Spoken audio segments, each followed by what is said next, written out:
Se Bolsonaro não for candidato, quem deveria ser o candidato da direita? Aí, uma divisão geral. Tarcísio 15, Michele 14, Marçal 11, Ratinho 9, Eduardo 4, Zema 4, Caiado 4, Eduardo Leite 3. Né? Aí, vamos lá. Aqui tem de que você tem mais medo, né? Da volta do Bolsonaro e depois da reeleição do Lula, que é o que aparece em segundo lugar. Intenção de voto espontânea, Lula na frente, Bolsonaro em segundo. O que importa é isso aqui, ó. O Lula ganha de todo mundo. O Lula ganha do Bolsonaro, ganha da Michele, ganha do Tarcísio, ganha do Ratinho, ganha do Pablo Marçal, ganha do Eduardo, ganha do Zema e ganha do Caiado também. Então, quer dizer, por que todo aquele pânico ontem com aquela pesquisa, né? E é engraçado, o Lula está vencendo todos. Então aqui é o Lula 43-37 contra o Tarcísio, já foi melhor, né? Já foi 52-26. Lula 45-34 contra o Eduardo Bolsonaro, ganha fácil. 43-31 contra o Zema, 44-30 contra o Caiado.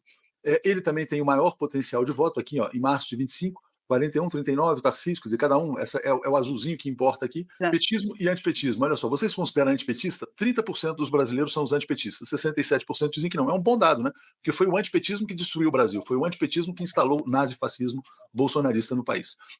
Então aqui, ó, e olha que interessante, na escala de posições políticas, em qual grupo você se encaixa? Lulista, petista, 19. Não é lulista, petista, mas está mais à esquerda, 12. Então, só aí o Lula já tem como pegar 31% dos votos. Não tem posicionamento, 33%. Não é bolsonarista, 21%. Bolsonarista mesmo são só 12%. Né? Então tá aí, estão sendo isolados. O cenário para a imprensa ontem, colocado para todos os veículos praticamente, era esse, né? Acabou o Lula, acabou o governo Lula, acabou a era Lula, finalmente, né? Quase celebrando, assim. O que a gente não conseguiu, o Merval estava quase espumando também ontem, quase dizendo o que a gente não conseguiu fazer na Lava Jato, agora conseguiu, quem diria, né? Só faltava dizer isso nas entrelinhas. O resultado mostra essa diferença. Me chamou muita atenção o Eduardo Bolsonaro, inclusive na rejeição. Ele tem uma rejeição maior do que todos, ele tem uma rejeição de 56% daqueles que conhecem e não votaria nele. Então, sendo o clã Bolsonaro a tese de que só ficaria ali os candidatos em cima dele, essa perspectiva do Bolsonaro e do Eduardo ficaria bem distante. O processo aqui desse cenário com a pesquisa de ontem é uma contradição.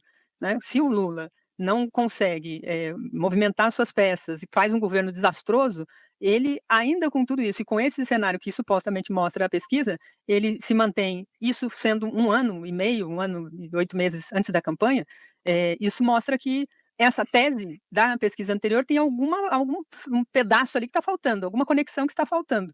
Ontem as teses da imprensa, e o discurso permaneceu nessa linha de que há um descolamento desse eleitorado com o Lula, que as pessoas não veem mais no Lula e no seu governo aquilo que viam no governo Lula 1 e 2, principalmente em relação aos programas sociais. Ou seja, não adianta entregar, que as pessoas não querem mais saber disso. E aí a outra tese era de que a extrema-direita conseguiu impedir no Lula, né, colocar a pecha do traidor, daquele que virou as costas para a população. A pesquisa mostra o contrário disso.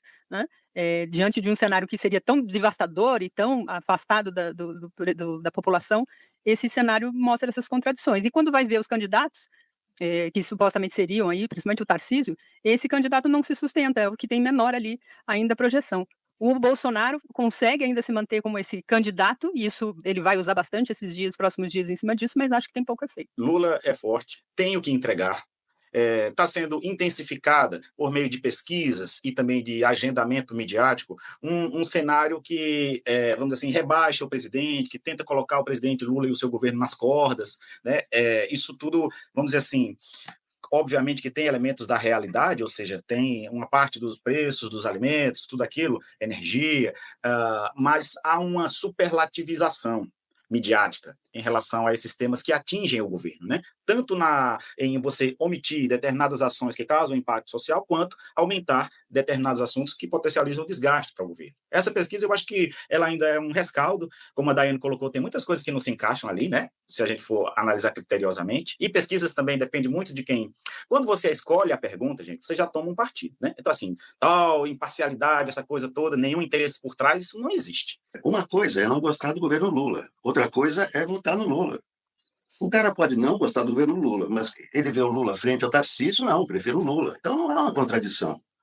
O cara não gosta do que é isso, mas se ele vê que pode vir uma coisa pior, então deixa o Lula. Então não há nenhuma contradição quanto a isso, né? Aliás, é a mesma empresa que fez a pesquisa, a mesma que patrocinou, a de ontem não estava boa e essa está boa. Então não há contradição. O cara pode não gostar do Lula, não estou satisfeito com o Lula. Tá bom, e a eleição é Lula com Tarcísio. Bom, aí também o Tarcísio eu não quero. Acho que isso aí, né? Agora, eu queria ver o primeiro turno, sabe por quê? Para ver a correlação de força para o segundo turno, porque o segundo turno não é 1 contra 1, é 1 contra o segundo colocado e os outros, o terceiro, o quarto e o quinto, que se somam. É por isso que é importante ver quantos são os caras da direita, quantos são os caras da esquerda, para ver como é que é o segundo turno, né? Mas aí já aparece o segundo turno, beleza, isso aí todo mundo sabe, né? A própria direita reconhece que o Lula tem toda a força, que está no governo, tem a força da reeleição e tudo isso, né? Outra coisa é a insatisfação com o governo. As pessoas podem estar satisfeitas e assim mesmo votar no Lula. Um resultado em que Lula vence em todos os cenários, contra todos os eventuais candidatos, e isso num momento em que a gente está falando de crise de popularidade de Lula. Então, se ele estando no que é considerado a crise de popularidade do governo Lula, ele vence todos os outros em todos os cenários, isso é muito positivo.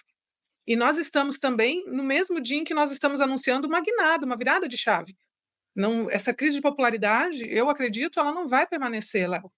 Hoje, o encontro em Brasília para divulgar, para fazer o alinhamento, e aí, quando eu falo da comunicação, eu não falo de crise da comunicação, não falo de Sidônio, não falo de Pimenta, eu falo que nós somos a comunicação do governo Lula.